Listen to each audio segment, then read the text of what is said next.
Hello, everybody. I'm Richard from John Coffey. This is Carson from John Coffey, and you're watching Crash Doubt. And you're listening to Endeavour Radio Punk Show.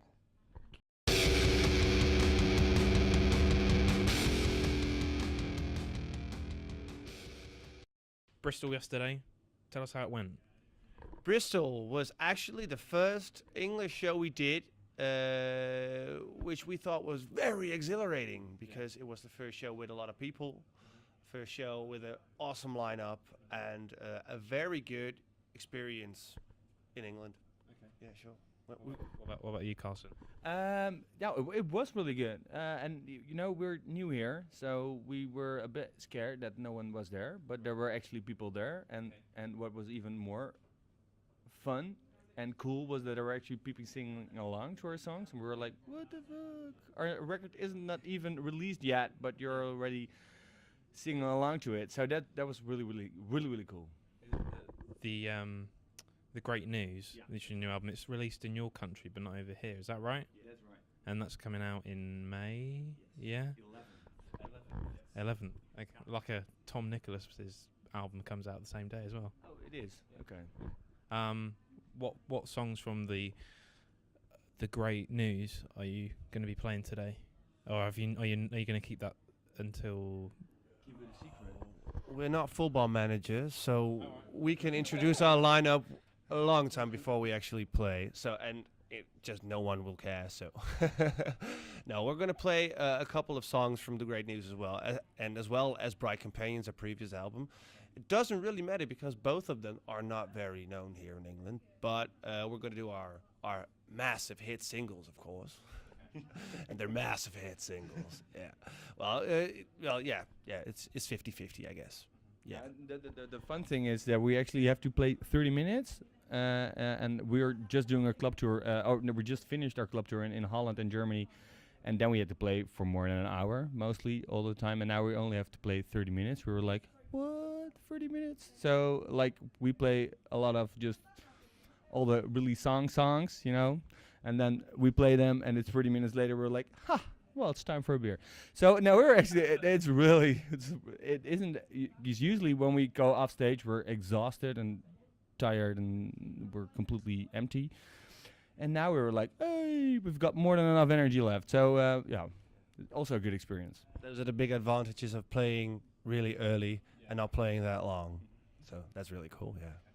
Awesome. For The Great News, if you don't mind me talking about the album, was it more of a collaborative process? Were you feeding off each other, or were you sending parts of songs over the internet to each other, or were you feeding off each other in the studio? Or The Great News is just an extension of what we do, and basically we are a garage band.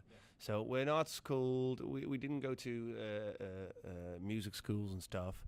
So the main part of us being a band is working together and just sweating and crying together. And it's a really tough process being with the five of us. But that's just how we do it. So it's not that different from our previous albums. But what is different is that we wanted to go into a direction a little bit more focused. We wanted it to be a little bit bigger and a little bit more extreme. Yeah, sound-wise, yeah. Like more poppy, but more extreme as well. And I think we did that. Yeah, I think it worked out. Yeah. You worked with, you did. You worked with the Chariot and 68's producer, Matt Goldman. That must have been a really good experience. Like it must have been a newfound experience for you. You must have really got a lot out of him. Can you tell us a little bit about that? Yeah, the thing is that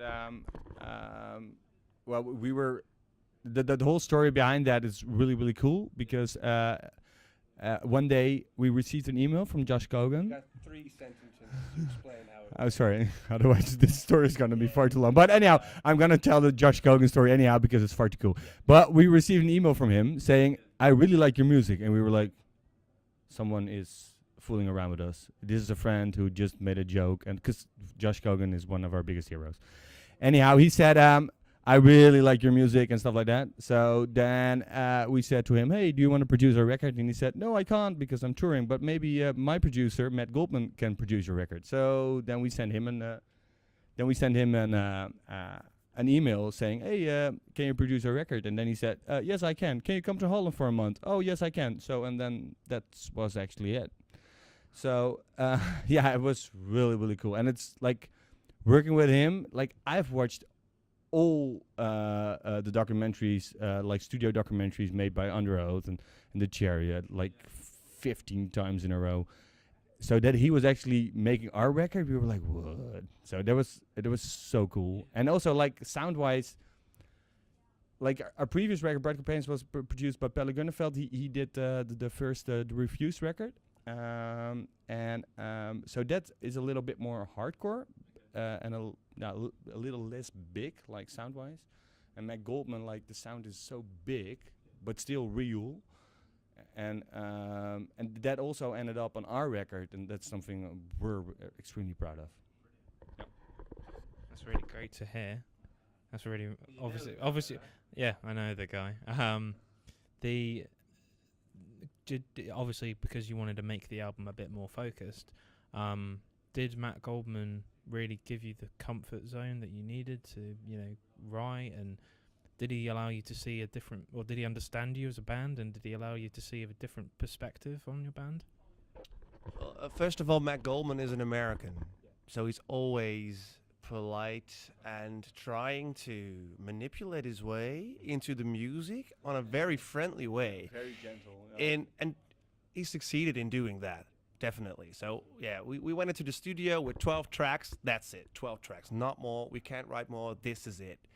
And we sat for 4 or 5, 6 days, pre-producing it, going over all the songs again, and Matt just saying, well, this is what I think, this is what Josh Gogan thinks, let's work with it this way.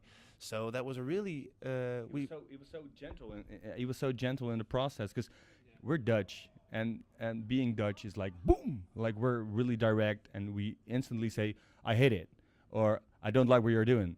That's how we talk, and that's how we work, And he was like, well, yes, well, I'm not sure, we might do this. And so we got really relaxed of that. So we were like, oh. But at the same time, it was a painstakingly process, because you had to do some things, you had to rewrite some parts, and so it was good, but it was a battle. Okay. But that's another thing. If it's not a battle, it will not be good. So he really helped with that as well, yeah. And he's a drummer, so he was really focused on the drums. And guitars were second violin, as you say it. And as the previous album, Pelle Gunneveld is a guitar guy. So guitars were heaven. The rest was okay, right? So, and bass is always like somewhere in between, but that's okay as well. Okay. Fantastic. I know you did something for Record Store Day this year. What are your views on Record Store Day? Do you think it's a really good event for record stores and music? Oh yeah. Well, the figures sell everything, right? On Record Store Day, they get money in which they normally get in a month in Holland. That's the way.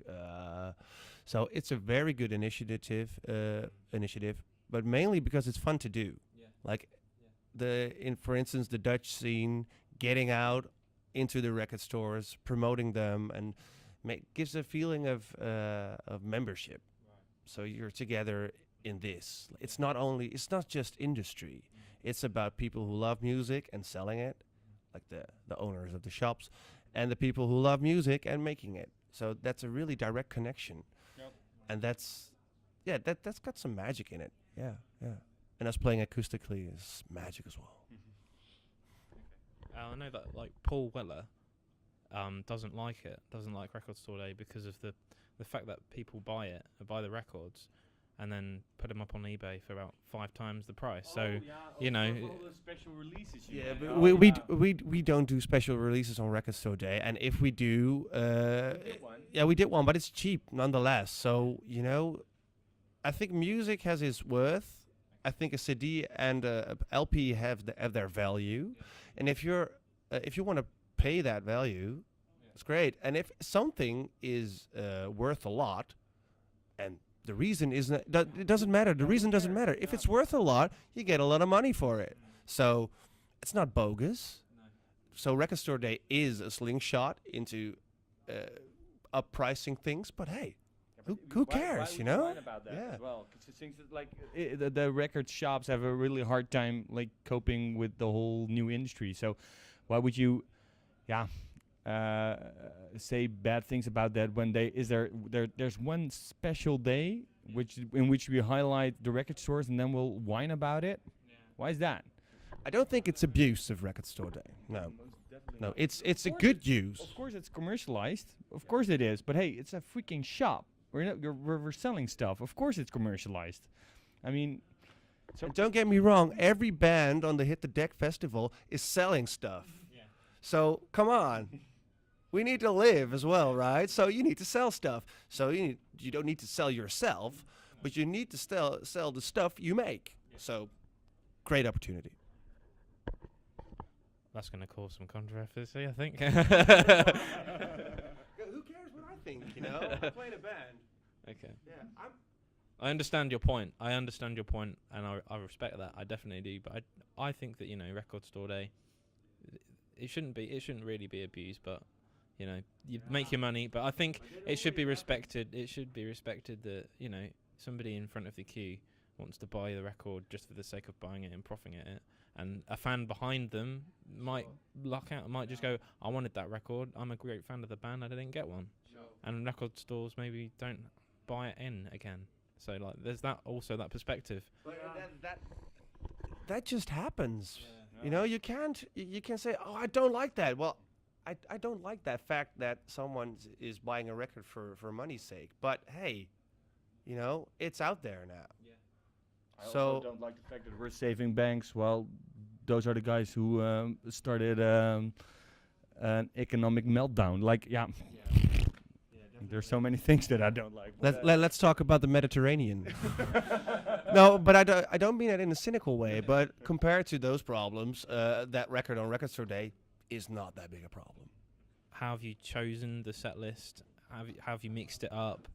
And do you often change the set list with what works best by performances? Yeah, but I don't think we're going to change anything on our set that we played yesterday and today. So I think those are going to be the same. But we are constantly discussing what works best and what doesn't work. Like, and that was also a fun part when we started like touring on this record. We're constantly talking, okay, what works, and then at a certain point you feel that hey, this song works really good there, and this song works a little bit more there, and especially for a loud band, and we are like a diverse loud band, so so it's not constantly loud. So we try to like really, like the first 3 songs should be like hits, flowing over the people, and then at a certain point you need to take a step down, and then you take it up a notch, and then you take it up a notch, and then whoop, the whole stage explodes. He stole that from Dave Grohl, by the way. I definitely stole that from Dave Grohl.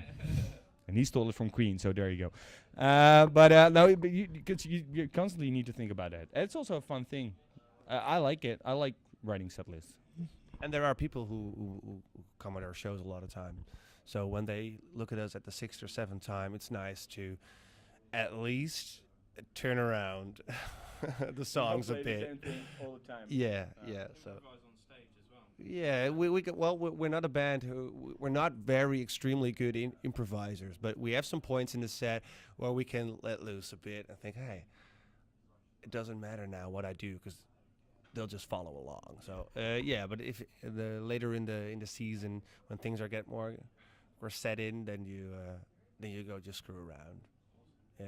Brilliant. Well, thanks for your time, John Coffey.